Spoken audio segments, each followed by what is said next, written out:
Monsieur le Président, chers collègues, chaque année, nous alertons sur le fait que les départements ne peuvent pas avoir les moyens nécessaires à leurs actions de cohésion sociale et à leur politique de transition écologique et sociale avec un système de financement qui n'octroie aucune marge de manœuvre. Seule nouveauté, nous avons la maigre consolation de pouvoir augmenter d'un demi-point le taux de DMTO, donc hors primo-accédant.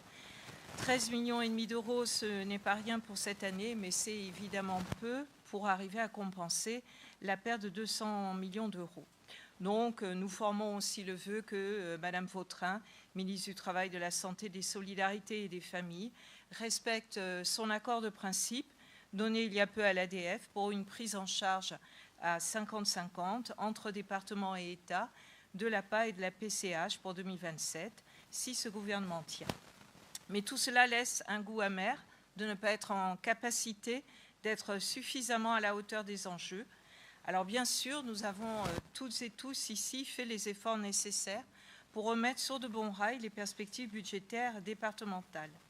Mais comment pourrions-nous être à la hauteur des besoins, des solidarités humaines, territoriales, écologiques, quand c'est en fait le système financier entier qu'il faudrait revoir ?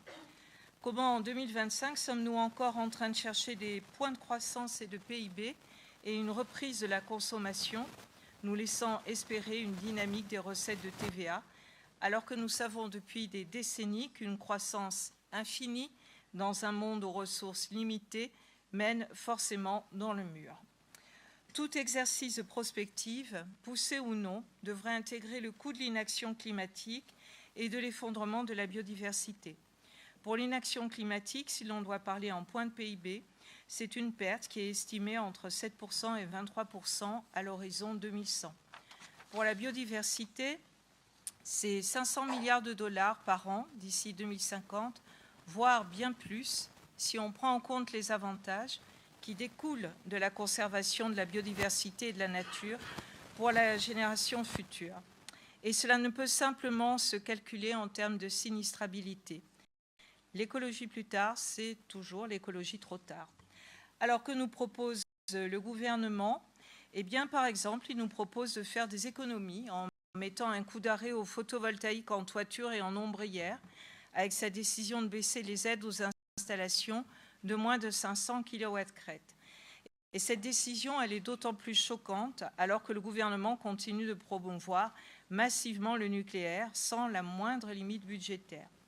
Au-delà de la fragilisation de nombreuses entreprises et du risque très réel de destruction d'emplois, rappelons que le moratoire de 2010, c'est 20 000 emplois qui ont été détruits, cette décision met en péril notre capacité à atteindre nos propres objectifs énergétiques. Faut-il rappeler que nous sommes très loin de la part d'énergie renouvelable fixée par l'Union européenne à 42,5% du mix énergétique d'ici 2030. Ici, au département, notre plan solaire risque lui aussi d'être impacté. Rappelons aussi que le gouvernement veut amputer de 60% le fonds vert, qui est pourtant crucial pour mener des politiques territoriales de transition écologique. Il fait aussi le choix d'un entêtement coupable pour soutenir de grands projets, aussi inutiles que climaticides, la 69 bien sûr, mais aussi la LGV Bordeaux-Toulouse-Bordeaux-Dax, de véritables gouffres financiers, alors que les besoins sont sur les mobilités du quotidien. Et en particulier, il y a les attentes des collectivités d'un plan vélo massif. Donc rappelons que le département de la Gironde est reconnu par les acteurs du secteur pour son plan vélo. Il le sera prochainement avec le schéma des mobilités durables et il doit le rester au bénéfice des Girondines et des Girondins. Bon, je ne vais pas allonger la liste de propositions irresponsables du gouvernement. Nous choisissons ici de faire face en présentant des orientations budgétaires qui permettent une continuité d'action dans la continuité de nos grandes priorités politiques départementales.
Monsieur le Président, chers collègues, chaque année, nous alertons sur le fait que les départements ne peuvent pas avoir les moyens nécessaires à leurs actions de cohésion sociale et à leur politique de transition écologique et sociale avec un système de financement qui n'octroie aucune marge de manœuvre.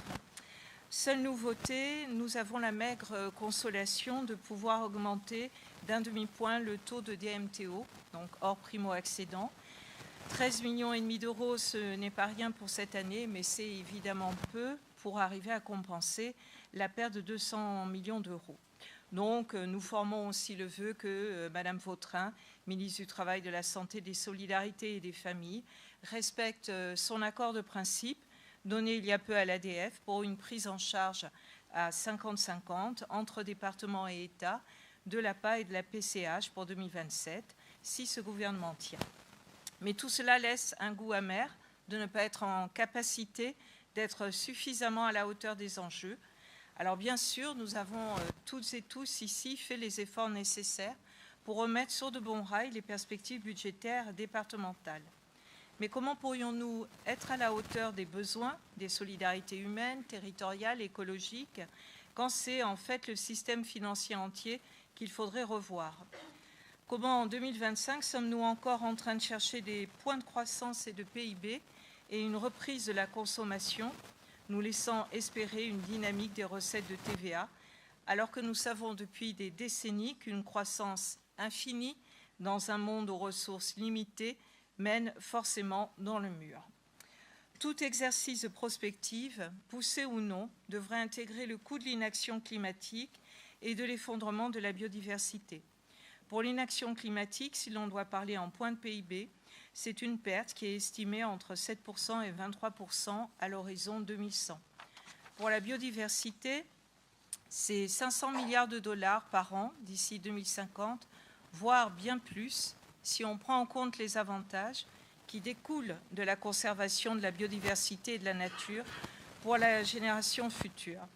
Et cela ne peut simplement se calculer en termes de sinistrabilité. L'écologie plus tard, c'est toujours l'écologie trop tard.